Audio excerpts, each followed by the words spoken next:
An intelligent person may act foolish if he hasn't gotten sleep in 1 week. There is a statement that says, "Cursed is a kingdom whose king eats and has a feast in the morning." That's when the kingdom is supposed to be strategizing and putting things in order, they are getting drunk in the morning. They are feasting. They are marrying in the morning when they should be putting things together. There is a time for everything. There is a time to work and there is also a time to rest. The ratio between these two can either be the cause of laziness or overworking. So let's have a look at these two, the ratio of work to rest. When should we rest? And is the rest just an abstinence from work, not putting our heads down to do anything at all? Could it be that the rest itself is a contribution to the work and it's heavily required for the work to make sense? I heard of a story of two people, I think they're called lumberjacks, I hope that's the word. They're cutting down trees. And I think I've been drawing a lot of trees in my videos. Okay, so we have two lumberjacks. There are two people. One of them comes in with his axe and the other also comes in with his axe. So I think some of you may have heard this story before, but you guys know what an axe is. That's my little drawing of an axe. So they come in and they fell trees from morning till night. But at a time, one of them, this guy, leaves in the middle of work, goes, and he comes back and continues working. And at the end of the day, he cuts more trees, he fells more trees than this other guy. This other guy works from the morning till the evening. He remains in the forest and he continues to work. This one, from time to time in the day, during the work, he leaves the forest and then comes back later, and he does more work than the other. So this guy begins to ask him, how come that you fell more trees than me? And then what do you do? What do you do when you leave? He says to him, when I go home, I sharpen my axe and I take a rest and I come back to continue. We all have some kind of tank of energy. The level of work that we do and quality of work that we do depends on how much we still have on the tank. An intelligent person may act foolish if he hasn't gotten sleep in 1 week and hasn't eaten and is desperate, hasn't seen his loved ones, hasn't seen his wife, is under stress. He may, certain kinds of stress, there is healthy stress and there is unhealthy stress.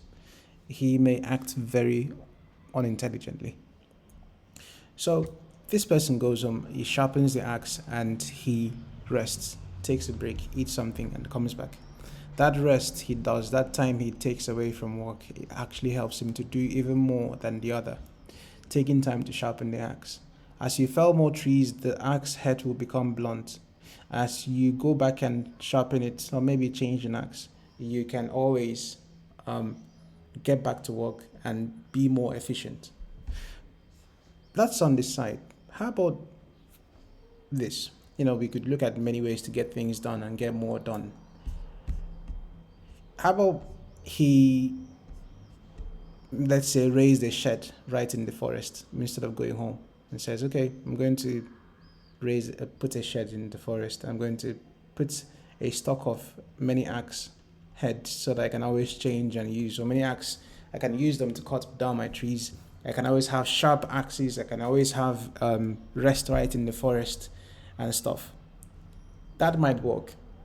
But I've also realized that a time away from work can bring a lot of ideas. When you allow yourself to wander and do something else. Maybe talking with friends, sharing your ideas, having lunch with a loved one, having dinner with a loved one, etc. Taking time away from work can help our minds to wander. When we are so fixated on a thing, it could make us see the tree and miss the forest, see the path and then miss every other thing.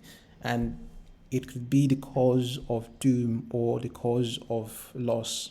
So having focus and also allowing ourselves, our minds to diverge and go in a different direction, to look at other things, it can even improve the level of our work. Being in one place, solitary confinement, is a punishment given to prisoners. Even in prison, even as a person is confined for years, let's say 30 years imprisonment, if he commits a crime still in prison, it could demand that he be confined into a box, into a room, and he stays alone in the dark. This is a punishment. Isolation is a punishment. So, connecting with other people can be a form of rest. People that will not drain your energy with lots of discouragement.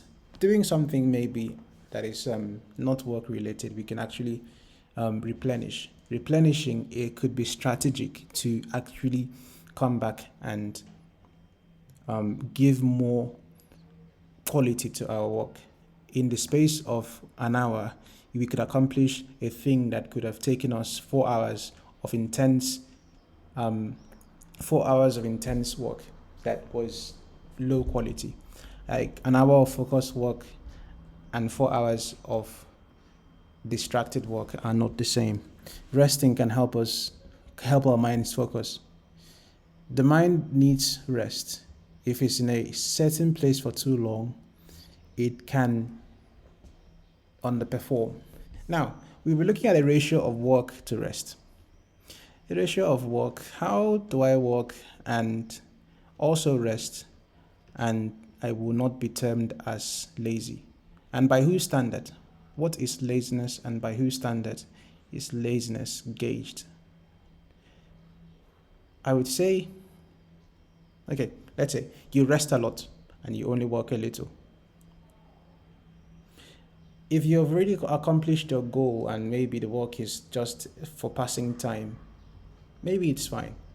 But for people who are trying to accomplish a goal and they think that the goal requires their absolute attention and their work, they need to put in their minds and do that thing, focused on it to accomplish that task. Let's say they have a week to accomplish a really heavy task. The ratio of work might need to be 6-1. Work to rest.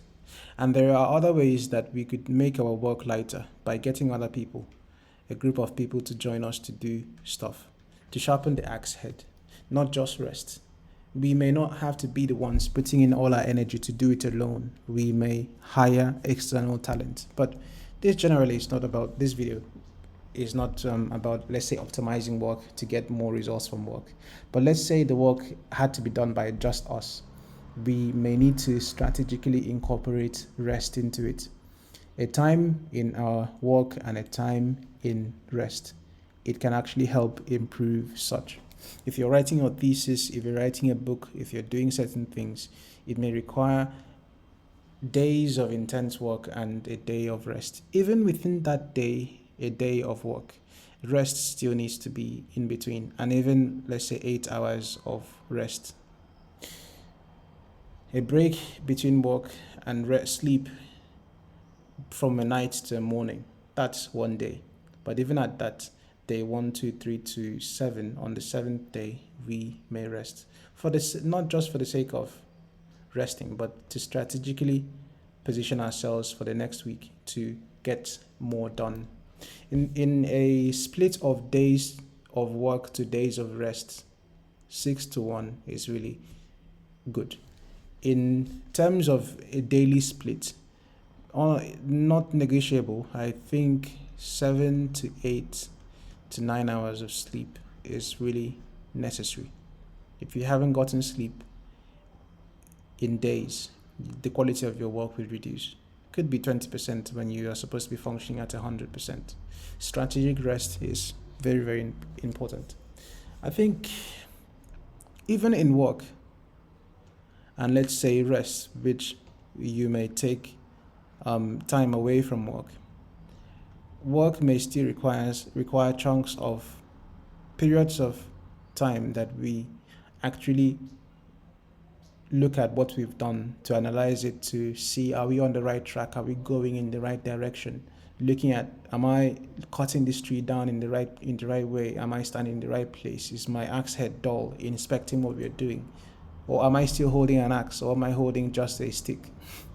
Looking, observing, feedback, it can help improve. It's best to notice that you're digressing, and before you go too far, if you're driving on a road and let's say this is the white dotted line and this is your car, if you are driving, you may not have to drive in a perfect line, but as long as you always catch yourself as you are about to go off the white line or into the bush, you put yourself in the middle, it can be much safer than saying, oh, I'll watch when I have actually gone into the bush and I've crashed. That's when I would look at things. Always having that recalibration to say, okay, I've been driving for so long, and am I still on the path? Did I take a wrong turn? It can save us years by introspection. The ratio of work, I think, is 6-1. Thank you very much for watching, guys. We'll see you on the next video.